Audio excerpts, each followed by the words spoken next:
Živijo, danes bomo rekli par besed o dostojanstvu. A sploh vemo, kaj to res pomeni imeti neko dostojanstvo, biti dostojanstven človek?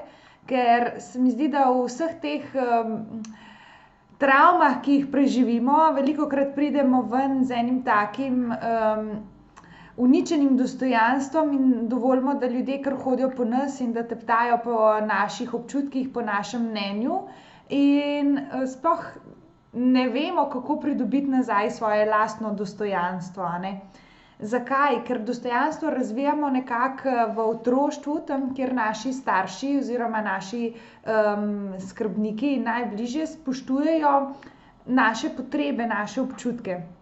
Se pravi, če v otroštvu starši znajo sprejemati tisto, kar jaz čutim, da mi dajo možnost, da svobodno izrazim to, kar čutim, da mi ne govorijo oni, da vejo, kaj čutim, da sigurno čutim to in da sigurno si mislim, da mi grejo oni vsi na živce, ali ne vem, da mi kar pripisujejo neke svoje lastne občutja, a ne.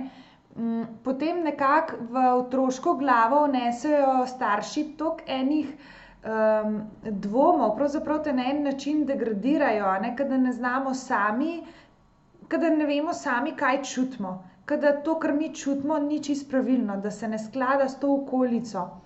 Da recimo tudi, da ne priznavajo našega mišljenja, našega mnenja, da se, ne vem, na naše mnenje ne odzivajo z nekim spoštovanjem, da nam ne dajo prostor, da mi tudi lahko izrazimo to, kar mi želimo izraziti, da lahko pravzaprav nekako bivamo iz tem, kar mi čutimo, da mi smo.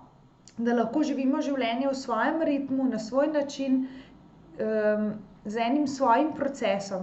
Se pravi, ne da že danes začnemo takoj to razumeti, a ne, ali pa ne vem, ke osvajamo matematiko, 1 + 1 je 2, in zdaj, če otrok to takoj ne razume, ne, je kar neumen in ga začnemo malo poniževati in se mu posmehovati in naslednjič, ko spet ta naloga, bomo še rekli: on tega itak sploh ne zna, ne, sploh nikakor ne osvoji tega znanja in ga sploh ne bomo več pri tem upoštevali, ker pri matematiki je on res slab, a ne."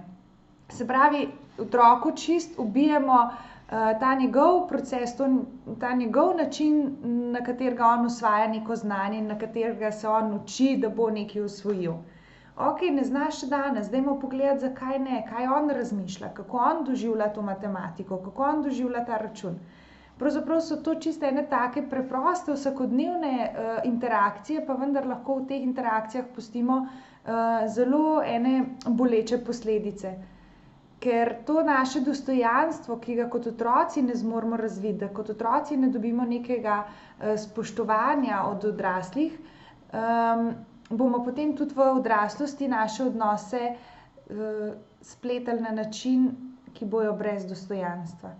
Se pravi, da bomo dovolili, da lahko, ne vem, me moški izkoristi za eno noč, da me lahko zelo hitro zmanipulirajo, ne vem, v službi, da bojo zmeraj obrnili moje mnenje v drugačno mnenje, da me bojo zmeraj prepričali, da to, kar jaz čutim, ni pravilno in ni nič vredno in da je treba bolj druge poslušati, ker vsi drugi imajo bolj prav, kakor pa jaz, in ke delajo na tak način, a ne.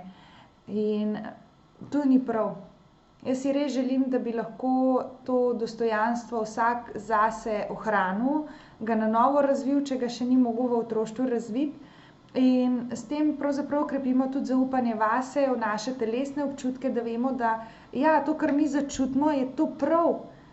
Lahko zaupamo temu, kar mi začutimo, lahko zaupamo sami sebi in svojim občutkom in ne rabimo biti v neki dilemi zaradi tega, ker nam je nekdo vse življenje govoril, da to, kar mi čutimo, ni čisto prav. Ali pa se je nekdo ob nas odzival na naša čutenja drugače, kakor pa bi mi čutili, da bi se mogli. A ne, ne vem, starš reče: "Ja, saj te imam rad." A ne. In ti to reče v takem tonu, da rečeš: "Okej, glej, tole ne gre skupaj, a ne." Se pravi, me imaš totalno za neumnega, ker verjameš, da jaz tega ne bom začutila, ne. Ti želiš mene prepričati, da me imaš rad na način, ki ni usklajen s tvojim delovanjem. Se pravi, če verjameš vame, če me spoštuješ, boš bil tudi toliko usklajen v izbiri svojih občutkov in svojih besed in pri načinu mišljenja in govorjenja in vedenja. Tako da, dajmo biti pozorni na to, kaj mi čutimo in tudi seveda, kaj predajamo naprej našim otrokom, ker definitivno potrebujemo ljudi, ki znajo zaupati vase, v svoja občutja in v to, kar so. Imejte lep dan!